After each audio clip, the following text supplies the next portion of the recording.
Because I thought everyone's, there's always like a race for the cure and fight for the cure, and that's what we're trying to find. So what do you mean we can cure it? Yeah, well, all the research has been mostly wasted because it doesn't really get at how to cure cancer. Most of the research dollars go to how to measure cancer and how to treat cancer, but not how to cure it or how to prevent it. And again, the technology, the knowledge to prevent and cure cancer already exists. All we have to do is teach it to people, put it to use, and that's why I wrote a whole book on it. My book, Never Fear Cancer Again, because you don't need to fear cancer. Never fear cancer again because we know how to prevent it, we know how to cure it. All we need to do is teach people how to do it. So what is the cure? Well, we talked about, in the first segment about cells, how about the body is made of these little microscopic units of cells. You cannot be sick unless cells malfunction. Well, when cells malfunction in a certain way, we get what we call cancer. Well, what is that certain way? That certain way is that the cell is no longer metabolizing oxygen properly. So there is a deficiency of oxygen metabolism in the cell. When that happens, the cell turns into a cancer cell. So your job is to make sure that all of your cells are getting adequate amounts of oxygen and processing that oxygen properly. And then if you have cancer, you have to again make sure that the cells are getting and processing oxygen, and then the cancer simply goes away and disappears. I mean, we have people who read my books with stage 4 cancer, people who were sent home to die. They're told by their doctor, there's nothing more we can do for you. Go home, call hospice, die. They read the book, they cure their cancer, and it's all gone. It's so simple to do. So how do you make sure that your cells are getting enough oxygen? Because I can't tell. I mean, my cells look fine to me. I don't know. Yeah, well, they do look fine. Well, one thing you can do is to stop eating sugar. In fact, you have to stop eating sugar, especially if you have cancer. Cancer cells eat only one food, and that's sugar. Really? Oh, yeah. Oh, and I had they no eat idea. a tremendous amount of sugar. So if you eat sugar, you're feeding the cancer. So if you have cancer, you have to be off of all sugar. And if you want to prevent cancer, be off of all sugar. Sugar causes cancer in many different ways. For example, we talked about the fact that sugar lowers your immunity, damages your immunity. Well, your immune system is your #1 defense against cancer. So if every day you're constantly lowering your immunity because you're eating sugar, you're going to make yourself more susceptible to cancer. Then if you do have a cancer cell in your body, the cancer cell needs a lot of sugar. So if you're eating a lot of sugar, you're feeding the cancer cell, helping it to grow. Then if you're eating a lot of sugar, what happens is the body declares an emergency. When you increase the sugar content of the blood, the body declares an emergency and shoots a lot of insulin into the blood. The insulin tells the cells to suck up sugar. So the cells do that. They go and they take all the sugar up, but now the cell has too much sugar. And what the cell does is it produces the saturated fat out of the sugar, and then it puts the fat into the cell membrane.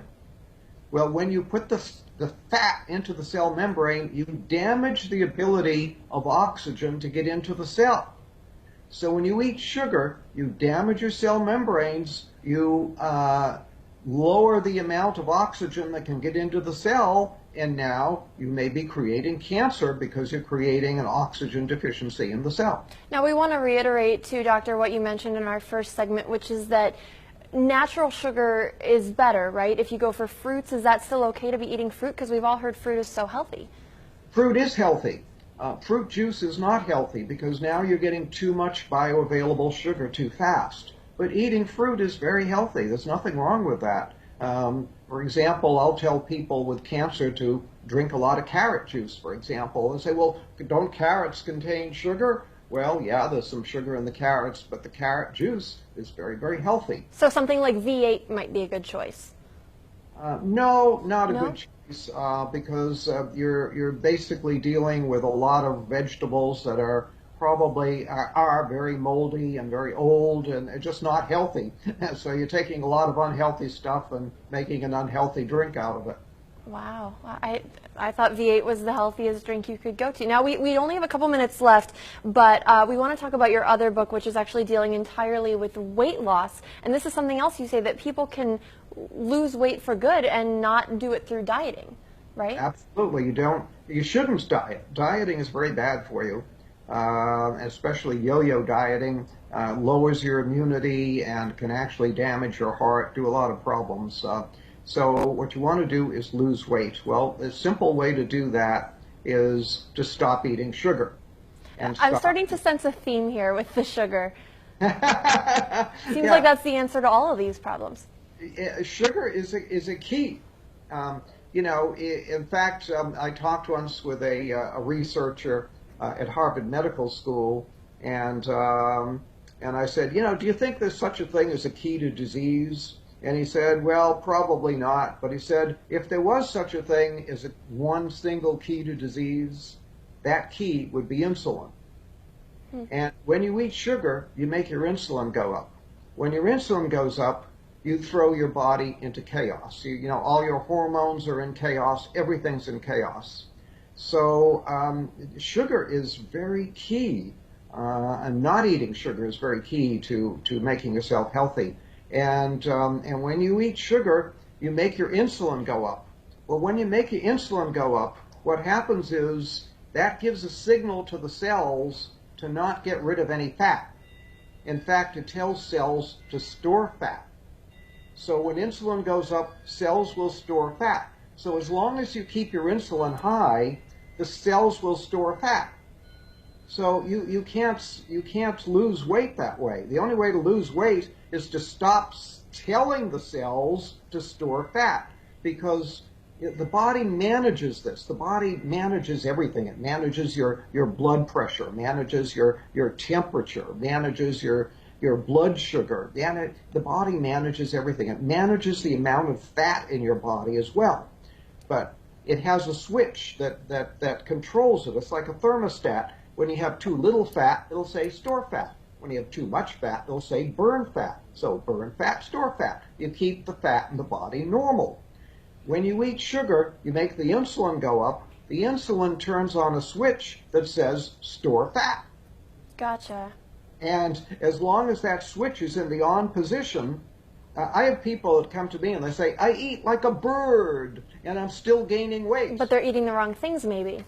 That's right. That switch that says store fat is still on. So even though they're not eating many calories, they're still storing fat. Gotcha. I wish we could sit here and talk about this all day. Unfortunately, we are out of time. But if you're interested in any of these books, just check out the website. The title of the main book that we're talking about is Never Be Sick Again. And give us the website real quick, Doctor. It's beyondhealth.com. Beyondhealth.com. And we'll have that for you again.